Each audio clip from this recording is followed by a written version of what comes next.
So today we're going to cancel Randy Moss. Moss is a former NFL wide receiver and a current ESPN sports analyst.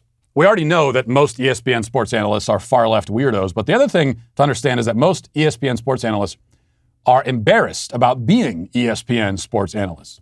They seem to think that it's kind of silly and frivolous to simply talk about sports every day, and you can decide whether you agree with their self-assessment or not, but their way of dealing with this insecurity is to pretend that they're part of some kind of greater and more profound cultural conversation. Due both to their political slant and this need to overcompensate, they're always eager to make mountains out of molehills.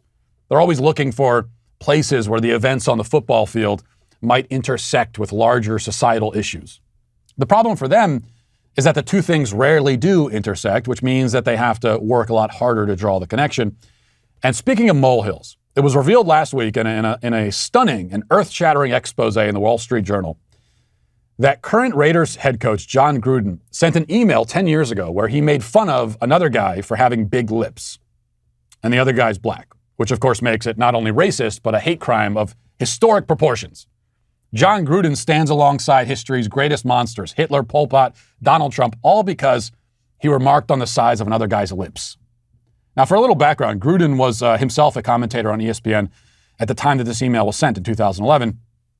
He was upset about a lockout in the NFL that was poised to short-circuit the upcoming season.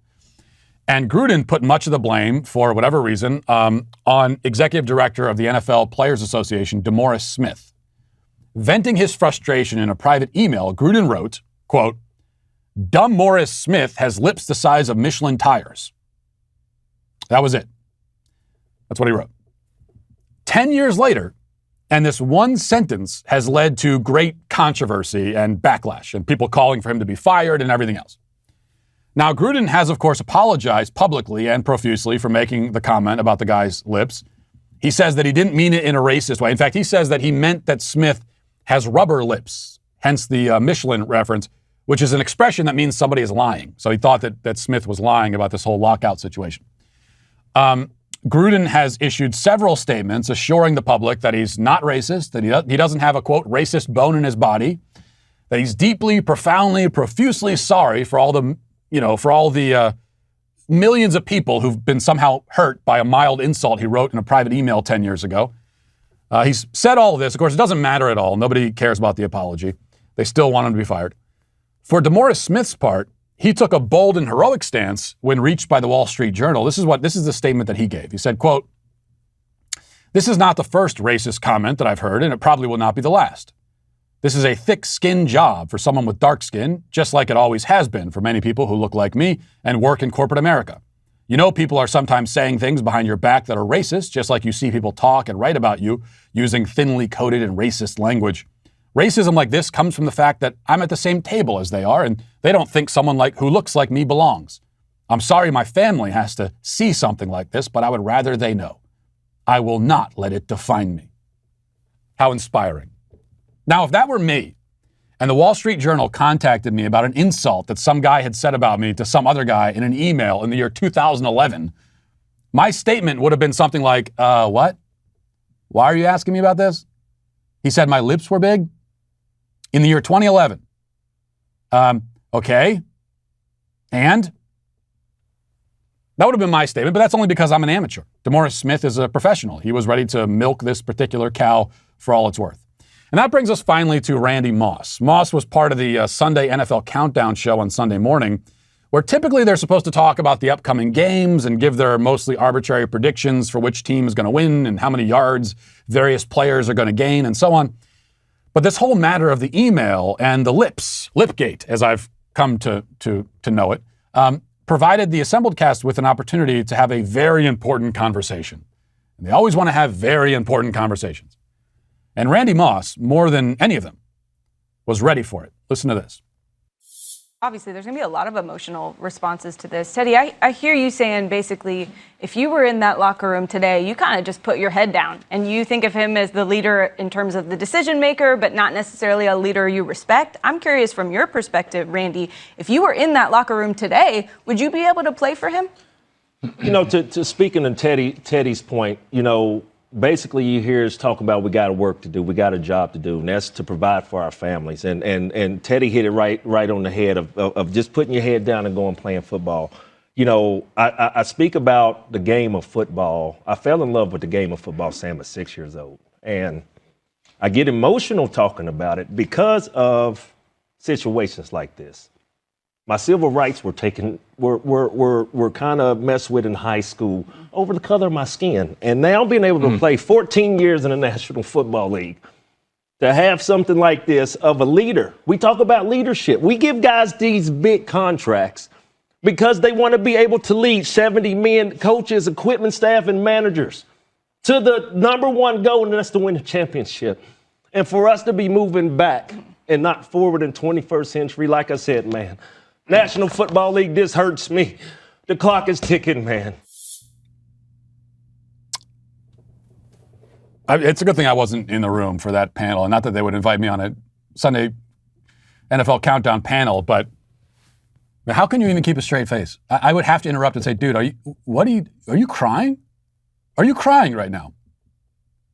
No, I didn't get confused, by the way, and play a clip from another conversation. I know you might be wondering. You're looking at that, and you're listening to that, and you're thinking, well, hold on. No, wait, this must be a conversation from another time when somebody shot Randy Moss's dog or punched his grandma or caused him offense or harm in some other significant way. That would explain why he was so emotional. But no, they're really just talking about the email from 10 years ago about a guy's lips, and not even his own lips. Randy Moss is in tears. He's actually crying because some guy wrote a private email to some other guy making fun of a third guy's lips 10 years ago. And to make this all the more grotesque, but also hilarious, Moss says that he wants to move forward. And his way of moving forward is to have a public meltdown over something someone said 10 years ago. That's how we move forward, is by sifting through private emails sent during the Obama administration. That's how we move forward as a society, really? And this is supposed to be a football pregame show. People are tuning in to watch guys pummel each other at full speed and cause traumatic brain injuries. And the lead-in act for that show features a man crying about an insult that wasn't even directed at him. But it's not over. There are other people on this panel, and they all want to show off their dramatic acting chops also. Let's keep listening. I can play for you, but I'd rather not. Okay? I'd rather not do it, but if I have to do it, I will. And it's just because I have other people that I have to provide for, right? But I'd rather not do it. Yeah. But we've done it before in different situations. We are all mentally tough people in that locker room, but it's something you'd rather not do. Yeah, so this is what I think about. It's like Randy sitting up here feeling this way from a distance. I can't imagine a guy in that locker room today trying to play a football game feeling that way. With a heavy heart. How? I don't know. I don't know how. What? Max, Matt, or Rex, I would love to hear your perspective. What should the NFL do right now? You see this response, and you guarantee there's a version of this response in that locker room. What should they do? How do you make this right? How does John Gruden make this right at this point? Or is it a lost cause? I'm at a loss for solutions, but I think the answer to that question probably comes from somewhere inside that locker room. See, this is why I said I don't want female football analysts, and I'm referring to all of them at the table there. I have to remind you again, they're still talking about the lips. And I wonder if we were to search through their emails from the last 10 years, what would we find? Would we find things at least as offensive and insulting as, making fun of a guy's lips? What would we find? Why don't they give us the passwords to all their Gmail? Why don't they come on the show next Sunday? Give us the passwords to their Gmail accounts. Let us go look at all of the emails they've sent for the last 10 years. Can we find something worse than that? While they're crying about an email a guy sent 10 years ago? Were they sending worse emails? I bet you they were. Randy Moss has been accused of domestic violence in the past and arrested for battery. Has he been a total gentleman in his private communications? I mean, I wonder what emails and text messages he has sent to and about the women who have made these accusations against him. I wonder. I wonder something else. Earlier this year, NBA star Kevin Durant sent a whole string of expletive-laden messages to the actor Michael Rappaport. And what led to that doesn't even matter. But Kevin Durant, NBA superstar, threatens violence. He uses anti-white slurs. He uses anti-gay slurs.